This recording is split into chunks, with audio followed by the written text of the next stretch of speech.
안녕하세요. 임수연의 미디어랩의 임수연 기자입니다. 크리스토퍼 놀란 감독의 오디세이가 1,000만을 가겠죠? 아마? 네, 지금 이 추이는 1,000만을 넘보고 있는 기세거든요. 그런데 개봉 3주차가 되어가는 지금까지도 오디세이에 대한 좀 리뷰를 제가 읽다 보면 이 영화가 굉장히 안전하고 모범생 같은 이야기를 하고 있다는 평가가 많이 보이더라고요. 저는 반대라고 생각을 하거든요. 오디세이는 사람들이 생각하는 것보다 훨씬 과감한 가설을 영화 곳곳에 심어놓고 있습니다. 그 중에서도 제가 가장 흥미롭게 본 부분은 바로 그러니까 바다에서 온 사람들, 그러니까 이른바 바다 민족이라는 설정인데요. 영화에서는 오디세우스 일행이 막 가는 곳마다 혹시 바다에서 온 사람들이냐 뭐 이런 의심을 받습니다. 오디세우스는 뭐 처음에 아니라고 하죠. 그런데 영화 후반부로 가면 상황이 달라지게 됩니다. 페넬로페가 오디세우스에게 뭐 이렇게 대화하는 장면에서 묻잖아요. 당신은 바다에서 온 사람이냐 이렇게 물으니까 오디세우스가 맞다고 대답을 합니다. 영화에서 반복되는 이 바다에서 온 사람이라는 표현은 고대 지중해 역사에서 등장한 아주 유명한 미스터리, 즉 바다 민족에서 착안한 것으로 보이는데요.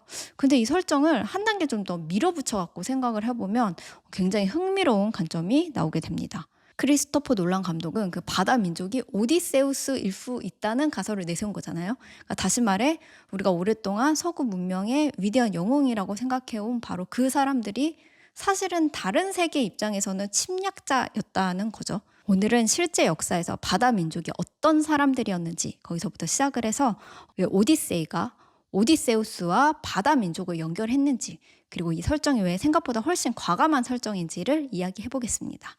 먼저 바다 민족에 대한 설명부터 시작을 해야 될 것 같아요. 사실 이 역사에는 바다 민족이 어떤 하나의 민족으로 존재했다는 뭐 확실한 증거 같은 건 없습니다. 우리가 바다 민족이라고 부르는 것들은 이제 고대 이집트 기록에 등장하는 셰르덴, 셰켈렛이, 펠레세트, 테케르 같은 여러 집단을 현대 연구자들이 편의상 묶어서 부르는 이름이라고 해요. 뭐 어떤 집단은 이집트의 적으로 등장했다가 뭐 어떤 때는 막 용병으로 등장하기도 하고요. 그러니까 바다 민족이 어떤 하나의 민족, 뭐 국가, 뭐 군사 연합 이렇게 깔끔하게 설명되지는 않습니다. 그러니까 침략자였을 수도 있고, 뭐 이주민, 난민이었을 수도 있고, 뭐 용병이었을 수도 있습니다. 그런데 바다 민족이 역사적으로 굉장히 좀 유명해진 이유가 있어요. 하필 이 사람들이 등장하는 시기가 그 지중해에 거대한 문명이 붕괴하기 시작한 타이밍과 겹치기 때문인데요. 기원전 13세기 말부터 12세기 초쯤 이제 미케네 문명의 막 궁전들이 무너지고 막 히타이트 제국이 붕괴하고 지중해 동부 곳곳에서 도시가 막 파괴가 됩니다. 지금으로 치면 지중해 전체를 연결하고 있던 국제 질서가 한꺼번에 흔들린 셈입니다. 그리고 이때 이집트의 파라오 람세스 3세가 남긴 기록에 바다에서 온 사람들이라는 게 등장합니다. 이집트군과 싸우는 모습이 이렇게 부조로 남아있대요. 그래서 한동안 이런 가설이 제기가 됐었습니다. 아, 이 사람들이 지중해 그 청동기 문명을 멸망시킨 그 장본인이구나. 좀 과격하게 연결을 해볼게요. 트로이 전쟁이 벌어졌을 무렵에 지중해에는 바다에서 나타난 정체불명의 막 집단들이 막 이렇게 돌아다니고 있었습니다. 이들은 낯선 이를 환대하라는 그 제우스의 법, 그러니까 고대 그리스의 제니아라는 환대의 규범을 무시하고 자신들의 이익을 위해 사람을 속이고 막 약탈하고 막 죽이고 뭐 여성을 막 이제 겁탈하는 온갖 폭력을 저지르며 막 바다로 떠돌았습니다. 그리고 이런 집단들의 어떤 약탈이 기존의 교역망과 정치 질서를 뒤흔들면서 결국 청동기 문명의 붕괴도 한몫했다. 뭐 이런 그런 거죠. 근데 이 바다의 약탈자들이 누구였느냐? 혹시 오디세우스 일당 아니었을까? 라는 거예요. 그러니까 영화에서 트로이에서 한바탕 이제 전쟁을 벌이고 뭐 배 타고 돌아다니면서 뭐 다른 나라 막 맘대로 들어가고 뭐 거기 있는 사람도 속이고 막 약탈하고 뭐 죄 없는 사람도 죽이고 뭐 여성을 겁탈하고 뭐 다녔었던 바로 그 사람들이 우리가 그 역사의 미스테리로 남아있는 그 역사에서 두려워했었던 바다 민족이라는 겁니다. 물론 크리스토퍼 놀란 감독이 역사적으로 이런 일이 진짜 있었다고 주장하려는 건 아니고요. 실제 바다 민족이 오디세우스였다는 증거도 전혀 없습니다. 다만 영화가 우리에게 좀 이런 상상을 가능하게 만들었다는 거죠. 그러니까 실제 바다 민족에 대한 연구가 점점 이렇게 진행이 될수록 이들이 청동기 문명을 멸망시킨 악당이다 뭐 이렇게 단순하게 설명하기는 좀 어렵대요. 그러니까 이런 해석은 좀 과한 거죠.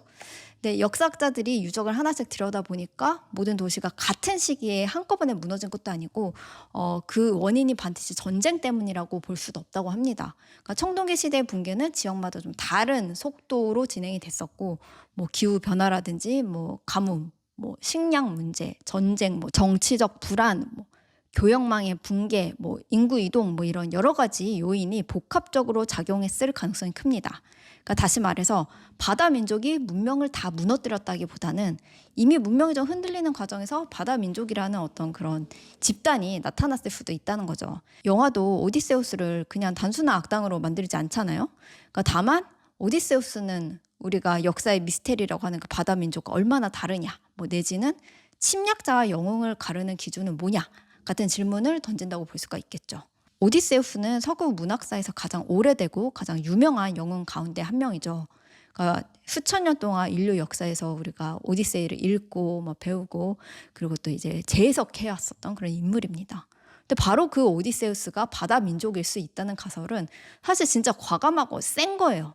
그러니까 이게 단순히 오디세우스 한 사람의 어떤 도덕성을 공격하는 게 아니라 우리가 되게 오랫동안 영웅과 문명을 기억해온 방식 자체를 좀 건드리기 때문인데요. 서구 문명은 오랫동안 뭐 고대 그리스와 로마를 자기들의 되게 중요한 문화적 기원으로 삼아 왔잖아요.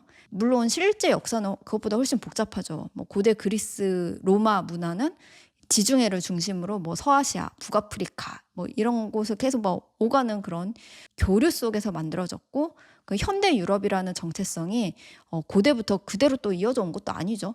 하지만 르네상스 이후에 서유럽에서는 고대 그리스와 로마를 되게 자신들의 문화적 자산과 과거를 좀 적극적으로 끌어오기 시작합니다. 고대 그리스 철학과 뭐 문학, 뭐 예술 이런 게 유럽의 교양과 교육을 정의한 어떤 핵심적인 전통이 됐었죠. 그리고 이후에 고고학과 고전학의 발전을 좀 거치면서 고대 그리스야말로 점점 어떤 유럽 문명의 요람이라는 그런 이미지로 자리가 잡게 됩니다. 그리고 호메로스랑 오디세우스도 그 궤도에서 굉장히 중요한 위치를 차지했었죠. 우리가 서양 문학의 출발점이라고 배우는 텍스트 중 하나가 바로 그 호메로스의 오디세이잖아요. 그리고 오디세우스는 그 문학적 전통을 대표한 영웅이다라고 우리가 열심히 배웠었잖아요. 그런데 바로 그 영웅을 다른 각도에서 보면 이야기가 완전히 달라진다. 뭐 이런 얘기인 거죠. 오디세우스는 10년 만에 트로이 전쟁을 끝내고 또 10년이 더 걸려가지고 고향으로 돌아가는 어떤 영웅이기도 하지만 전쟁을 이끌고 뭐 적을 속이고 낯선 땅에 허락 없이 들어가고 어떤 다른 공동체의 질서를 막 자기 기준으로 판단하고 필요하다면 이기적인 마음으로 그걸 막 파괴하기도 하는 그런 사람이죠. 그래서 고전학과 포스트 콜로니얼 연구에서는 옛날부터 오디세이를 식민주의와 타자와의 관점에서 다시 읽어오는 그런 시도들이 있었다고 합니다. 낯선 세계를 발견하고 거기 사람들을 자기 기준으로 자기 잣대로 판단을 하고 자기 중심적으로 그 세계를 바라보는 오디세우스의 시선을 좀 일종의 식민주의적인 상상력이랑 연결을 하는 거죠. 그러니까 오디세우스는 그 양면성을 갖고 있는 거예요. 그러니까 문명의 중심에서 바깥 세계로 이렇게 확장해 나가는 영웅이기도 하면서 다르게 보면 자기 문명의 질서와 그 기준을 가지고 낯선 세계로 들어가서 그걸 이제 약탈하는 침략자이기도 합니다. 그래서 오디세이가 바다 민족을 인용하는 이 설정은 굉장히 과감한 측면이 있습니다. 영화는 이제 바다 민족이란 역사적 미스테리를 이제 가져와가지고 오디세우스에게 이렇게 등치를 시키잖아요. 우리가 문명이라고 생각하는 쪽이랑 야만이라고 생각했던 쪽에 그 경계를 좀 뒤흔드는 거죠. 우리가 문명을 만들었다고 생각하는 사람들의 역사에는 혹시 그 문명이 만들어지는 과정에서 좀 밀려나고 쫓겨나고 파괴된 사람들의 이야기도 들어있다는 거죠. 사실 이런 식으로 오디세이를 다시 읽는 시도 자체가 완전히 막 전혀 없었던 새로운 것은 아니에요. 그러니까 오디세우스의 귀환과 모험을 식민자와 피식민자의 관계, 그러니까 구세기와 신세기의 관계를 다시 생각하는 식의 분석은 계속 있었고요. 근데 크리스토퍼 놀란 감독의 오디세이는 여기서 좀 한 걸음 더 나아간 지점이 있어요. 아예 역사적으로 좀 정체가 불분명했었던 그 바다 민족이라는 개념을 그러니까 오디세우스랑 이제 완전 겹쳐버리는 거죠. 실제 바다 민족도 사실 굉장히 애매한 존재예요. 그러니까 애초에 누가 침략자고 이주민이고 뭐 누가 문명을 파괴했고 누가 이미 좀 무너져가는 세계에서 좀 떠밀려 나온 사람인지 뭐 명확하게 구분하기 좀 어렵습니다. 그리고 영화는 바로 그 모호함을 오디세우스에게 이렇게 겹치는 거죠.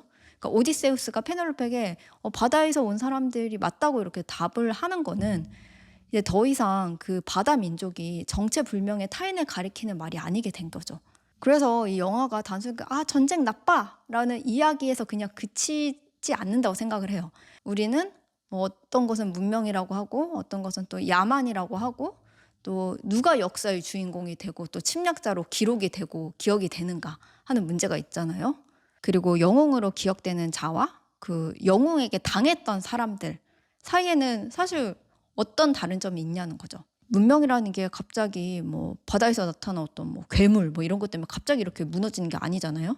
그러니까 이미 그 내부에 막 균열이 생겨 있는 상태였고 거기에 뭐 전쟁, 뭐 욕망, 뭐 불신 뭐 이런 게 좀 겹치면서 뭐 그 과정에서 누군가는 좀 이제 이주민이 되고 또 오디세우스 같은 영웅이 되기도 합니다. 그리고 또 이런 관점이 저는 놀란 감독이 고대 신화를 다시 가져와야만 했었던 이유라고 생각을 해요. 그리고 이런 문제 제기가 사실 굉장히 현대적인 질문이기도 하죠. 오늘날 국제사회에서 어떤 이민, 뭐 난민 이런 걸 둘러싼 어떤 시끄러운 논쟁들을 보면 근데 같은 것을 두고도 누구를 기준으로 하느냐에 따라 그러니까 전혀 다르게 설명이 될 수 있잖아요. 그러니까 유럽 역사에서 바다를 건너서 새로운 땅으로만 향했었던 사람들의 이야기가 뭐 탐험, 개척, 모험 뭐 이렇게 기억되기도 하지만 사실 그 땅에 원래 살고 있었던 사람에게는 그게 식민의 역사인 거잖아요. 그동안 서구 문명이 되게 오랫동안 자기들을 이야기의 주인공, 주연으로 만들어왔기 때문에 이런 식의 문제제기는 사실 그들 입장에서 굉장히 불편한 질문이 될 수가 있겠죠. 그런데 이 영화가 기존의 어떤 서구 중심적인 시선을 좀 전복하는 방식이 그냥 오디세우스라는 인물에게만 적용되는 게 아니에요. 대표적인 게 헬레네죠. 그동안 헬레네는 뭐 서구권 영화나 어떤 미술 작품에서 되게 오랫동안 금발 백인 미녀 막 이런 식으로 재현이 됐었잖아요.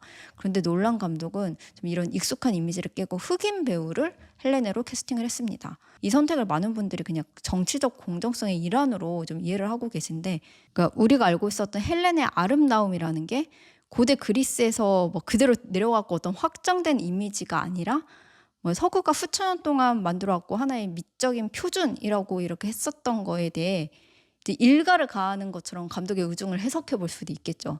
근데 여기는 또 좀 역설적인 부분도 있어요. 그러니까 헬레네는 원래 좀 자기의 욕망과 목소리 뭐 이런 게 부각되기보다는 아름다운 여성 이렇게 좀 대상화돼서 이미지로 소비된 측면이 있잖아요. 이제 막 남자들이 막 가장 아름다운 여성을 차지하기 위해 결국 막 전쟁을 벌이고 어떤 욕망의 대상으로 재현이 되어 왔습니다.